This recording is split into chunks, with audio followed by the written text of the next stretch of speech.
Episode 3 की शुरुआत में हानियंग को देखते हैं जो अपनी गाड़ी से संगजिन को टक्कर मारता है। बाद में इसके पास आता है, कहता है क्या तुम जीवित हो, ये अच्छी बात है, तुम्हारा असली दर्द जल्दी शुरू होगा। अगले सीन में अब एम्बुलेंस आती है, संगजिन को ले जा रही थी। च्योलू हानियंग से कहता है मुझे पता है कि तुमने जानबूझकर किया है, क्या एक जज के लिए ऐसा करना ठीक है। हानियंग कहता है तुम्हें क्या लगता है कि क्या जज को काइंड होना चाहिए। अगले सीन में छानबीन शुरू होती है। सभी घर के अंदर आते हैं, उस लड़की के बॉडी के पार्ट मिल जाते हैं जिसको संगजिन ने मारा था। च्योलू हानियंग के पास कॉल करता है, कहता है तुम्हें कैसे पता चला कि वह एक सीरियल किलर है। हानियंग कहता है बस मुझे पता चल गया। अगले सीन में जियोंगसी को देखते हैं जो कि सेम सवाल करता है। हानियंग से पूछ रहा होता है तुम्हें कैसे पता चला कि वह एक सीरियल किलर है। हानियंग कहता है कि मेरे पेरेंट्स ने और आपने मेरी अच्छी परवरिश की है, इसलिए मुझे पता चल गया। जियोंगसी कहता है ठीक है, मेरे पास बुरी और अच्छी न्यूज़ है। बुरी न्यूज़ यह है कि तुम सांगजिन के ट्रायल को चार्ज नहीं कर सकते क्योंकि तुम केवल एक सोलो जज हो। अच्छी न्यूज़ यह है कि चीफ जज ली श्योक तुम्हारे काम से हैप्पी हैं। अगले सीन में ली श्योक को देखते हैं जो किसी कोर्ट में होता है। एक प्रोसिक्यूटर से मिलने के लिए आता है, कंपनी के फेवर में काम करने के लिए कह रहा था। ली श्योक चिल्लाता है, कहता है कि मैं चीफ जज हूँ, मैं ऐसा काम क्यों करूँगा, यहाँ से दफा हो जाओ। आदमी को बाद में जाना पड़ता है। बाहर पहले से हानियंग और जियोंगसी आए हुए थे। बाद में ली श्योक के पास आते हैं। ली श्योक हानियंग को देखता है, कहता है तुमने अच्छा काम किया, मैं तुमसे हैप्पी हूँ, तुम चाहते क्या हो। हानियंग पहले सोचता है, बाद में कह देता है कि मैं सांगजिन के ट्रायल को चार्ज करना चाहता हूँ। ली श्योक थोड़ा सोचता है और कहता है ठीक है, तुम ऐसा कर सकते हो। वही हम सिंजिन को देखते हैं जो हानियंग की न्यूज़ को देख रहा होता है कि कैसे उसने सीरियल किलर को पकड़ा है। जिनान साथ में होता है, कहता है चिंता मत करो, यह केवल एक सोलो जज है, यह कुछ नहीं कर सकता, यह अभी ली श्योंग के साथ काम नहीं कर रहा है। सिंजिन बाद में च्योंचोल के बारे में बात करता है जो कि हेनन लॉ फर्म का CEO है, इसके बारे में हम पहले से जानते हैं। सिंजिन कहता है कि उसने अभी तक कितने केस आ रहे हैं। जिनहान बता देता है कि 12। अगले सीन में च्योंचोल के साथ होते हैं, खाना खा रहे थे। पहले अपने काम के बारे में बात करते हैं, बाद में केस के बारे में बातें होने लगती हैं कि तुम्हारी लॉ फर्म पिछले सालों से 12 केस हार चुकी है और तुम्हारा 13वां केस चल रहा है। च्योंचोल कहता है क्या तुम मेरी हेल्प कर पाओगे। सिंजिन कहता है चिंता मत करो, मैं ऐसा ही करूँगा। अगले सीन में सभी लोगों को देखते हैं जो कोर्ट में होते हैं। संगजिन यहाँ व्हील चेयर पर आता है। वही हानियंग को देखते हैं जो कोर्ट में आने वाला था, पहले ऑफिस में होता है। जस्टिस वाली मूर्ति को देख रहा होता है, अपने आप से कहता है पिछली बार मैंने गलत डिसीजन ले लिया था लेकिन इस बार ऐसा नहीं होगा। बाद में कोर्ट में आता है। हानियंग उन गार्डियन को देखता है जिस लड़की को मारा गया था, जिसके पीस कर दिए गए थे। यहाँ पर लड़की की माँ होती है। प्रीवियस सीन की बात करता है कि यहाँ पर आने से पहले मैं उससे मिला था, उससे बात की थी और बता दिया था कि मैं कोर्ट में क्या करने वाला हूँ, चिंता मत कीजिए, मैं उस अपराधी को सज़ा दिलवाऊंगा। हानियंग बाद में कहता है कि मैं संगजिन को मौत की सज़ा देता हूँ। सभी लोग रात की सांस लेते हैं, लेकिन जब हानियंग बाहर आता है जियोंगसी चिल्लाता है, कहता है तुमने ऐसा क्यों किया, जो हमने करने के लिए कहा था तुम्हें वही करना चाहिए था। लेकिन हानियंग कहता है कि पब्लिक की यही डिमांड थी। तभी हानियंग पास में यूनह्यो को देखता है जो कि जिनहान से बात कर रहा था। जिनहान बाद में इसको बाहर ले आता है, पूछ रहा होता है कि क्या ली श्योक किसी से मिल रहा है, क्या कोई टीम बना रहा है, लेकिन यूनह्यो मना कर देता है। जिनहान साथ में पूछता है कि क्या तुम हानियंग को जानते हो, ये हामी बढ़ता है। जब जिनहान गाड़ी लेकर जा रहा था तब हानियंग इसे फॉलो करता है। जिनहान एक रेस्टोरेंट में आकर बैठ जाता है।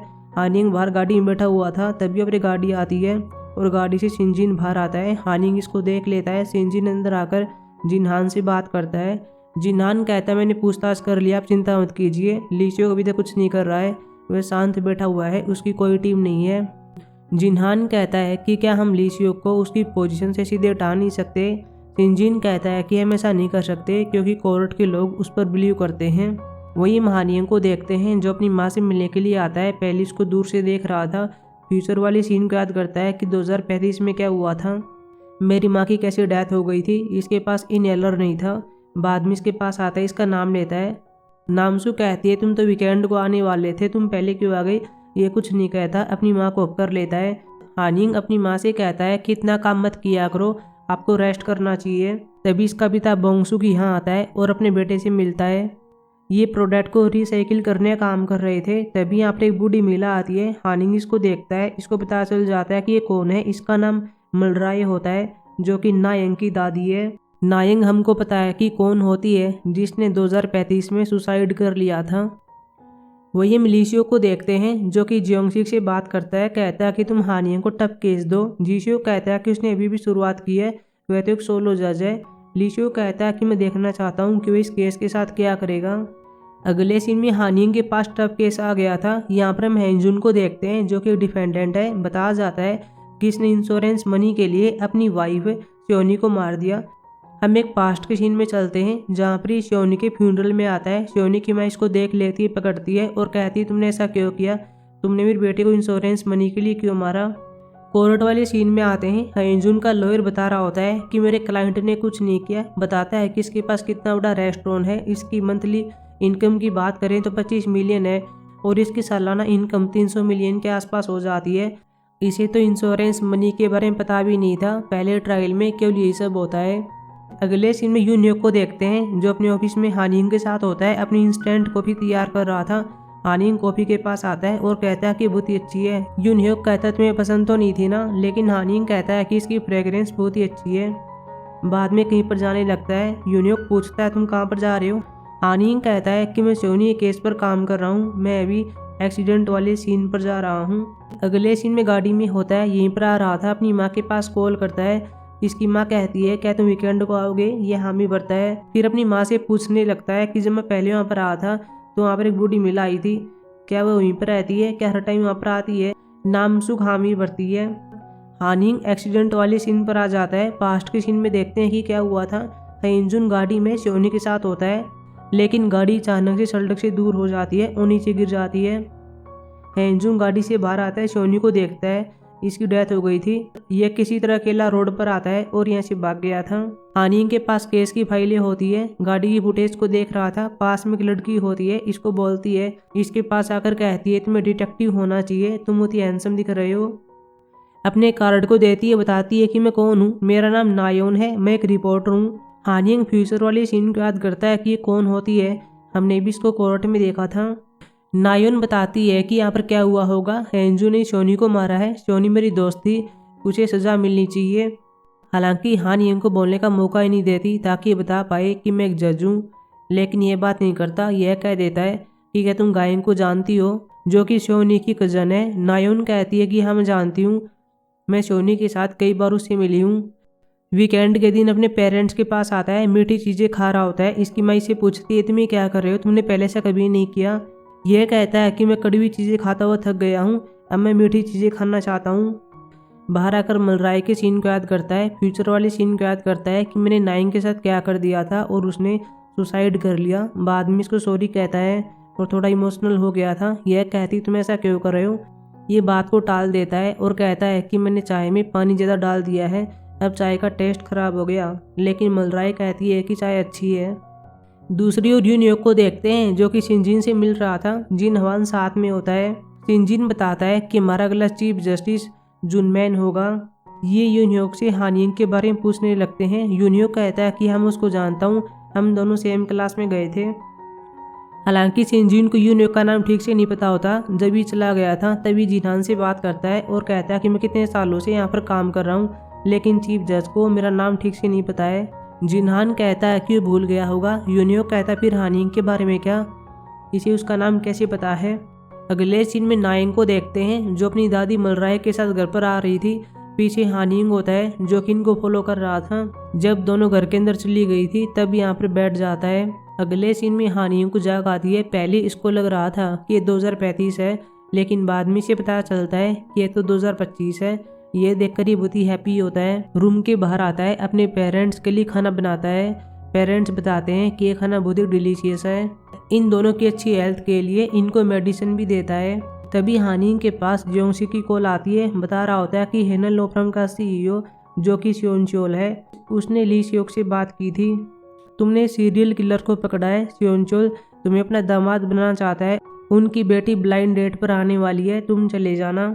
अगले सीन में हेंजुन ने केस पर काम कर रहा होता है। बताता है कि पहले पास्ट में क्या हुआ था। इस केस से हेंजुन फ्री हो गया था, इंश्योरेंस की मनी उसको मिल गई थी, लेकिन 3 साल के बाद पता चला कि हेंजुन ने श्योनी को मारा था। वही हम सेही को देखते हैं जो ब्लाइंड डेट के लिए आती है। अपनी वॉच को देखती है, कहती है मैं 1 घंटा लेट आई हूँ, मुझे लग रहा था कि पहले से यहाँ पर होगा, लेकिन मैं तो आया ही नहीं। हान यूल भी अपने आप से कहता है मुझे पता है कि सेई ने पहले क्या किया था। जब वो ब्लाइंड डेट पर आई थी तब 1 घंटा लेट आई थी। वो इसी तरह इंसान को ट्रेन करती है। सेई के पास मैसेज करता है और कहता है कि मैं और भी लेट हो जाऊंगा। सेई काफ़ी वेट करती है, बाद में जाने लगती है। एक वेटर सेट करा जाती है, पीछे गिरने जा रही थी लेकिन हानिंग इसको पकड़ लेता है। सेई हानिंग को देखती है, वेटर पर चिल्लाती है, कहती तुमने ऐसा किया क्यों, तुम्हें इसके लिए इतना मिलियन पैसा देना होगा जो कि बहुत ज़्यादा होता है। वेटर कहती है कि मेरे पास इतना पैसा नहीं है। सेई वेटर को थप्पड़ मारने जा रही थी लेकिन पीछे हानिंग होता है जो कि इसके हाथ को थाम लेता है। ये इसको देखती है, कहती तुम कौन हो। हानिंग कहता है कि मैं वही लड़का हूँ जिसने तुमको यहाँ पर वेट करवा है। ये गुस्से में आ जाती है, इसको थप्पड़ मारती है। हानिंग कहता है कि मैं जज हूँ, मैं ट्रायल पर काम कर रहा था लेकिन तुमने मुझे भी थप्पड़ मारा है। सभी ने वीडियो बना ली है, जल्दी से वेटर को सॉरी कहो नहीं तो मैं तुम पर केस कर दूंगा। बाद में सेई को सॉरी कहना पड़ता है। शिनजिन जुनमैन के पास कॉल करता है, बताता है तुम जल्दी ही चीफ जस्टिस बन जाओगे। शिनजिन बाद में असेंबली मैन हु के पास कॉल करता है, बता देता है तुम्हें क्या करना है। अगले सीन में हर जगह यह वीडियो फैल जाती है कि कैसे हेनल नोफ्रम की छोटी बेटी ने हानिंग जज को थप्पड़ मारा। जिन गवान अपनी बहन से कहता है कि हमें पता तुम हार्ड हो लेकिन किसी जज को थप्पड़ कैसे मार सकती हो। यह बताती है कि मुझे गुस्सा आ रहा था लेकिन सुनशियोल कहता है कि वीडियो को देखकर लग रहा है कि गलती तुम्हारी है। तभी इसकी बड़ी बहन हान्ना यहाँ पर आती है। सही कहती है कि हानियंग की शादी इससे करवा दो लेकिन हान्ना कहती है कि मेरे पास डेट या फिर वेडिंग करने का टाइम नहीं है, मुझे अपने काम पर फोकस करना है। यूनयोक भी थप्पड़ वाली वीडियो को देख लेता है। पास में हानियंग होता है, इससे पूछ लेता है कि क्या तुम हो। हानियंग बताता है कि यहाँ थप्पड़ मुझे मारा गया था। बाद में बताने लगता है कि कैसे क्या हुआ था, कैसे हमारी ब्लाइंड डेट सेट हो गई। यूनयोक इनसिक्योरिटी फील करने लगता है कि इसको क्या क्या मिल रहा है लेकिन मेरे पास कुछ नहीं। अगले सीन में सभी कोर्ट में होते हैं। हेंजुन का सेकंड ट्रायल चल रहा था। यहाँ पर लीसियोक और योंगसिक भी आए हुए थे। गायंग से पूछताछ करने के लिए आगे बुलाया जाता है जो कि सोनी की कजन थी, साथ में इंश्योरेंस प्लानर भी है। इससे पहले पूछा जाता है तुम हेंजुन से कैसे मिली थी। इसने बता दिया था कि मैं सोनी के साथ इससे पहले मिल चुकी हूँ। ये कहते हैं क्या तुमने कभी इसको इंश्योरेंस के बारे में बताया था, लेकिन ये मना कर देती है। हानियंग कहता है कि हमें आपका फ़ोन चेक करना है। ये थोड़ा सोचती है, फ़ोन दे देती है। आदमी हानियंग को फ़ोन देने जा रहा था लेकिन हानियंग रोक लेता है और गायंग से कहता है कि मुझे तुम्हारा दूसरा फ़ोन चाहिए। यह बहुत ज़्यादा नर्वस हो जाती है। बाद में कहती है कि मैंने अपना दूसरा फ़ोन खो दिया। तभी इसका दूसरा फ़ोन रिंग होने लगा था। हानियंग कहता है तुम पिक कर सकती हो। यह फ़ोन पिक करती है, पूछती है कि कौन बोल रहा है। तभी एकदम से हानियंग सामने आता है और इसी ने इसके पास कॉल की थी। यह देखकर ये शौक रह जाती है। बाद में एपिसोड ख़त्म हो गया था। अब मिलेंगे एपिसोड 4 में, तब तक के लिए बाय।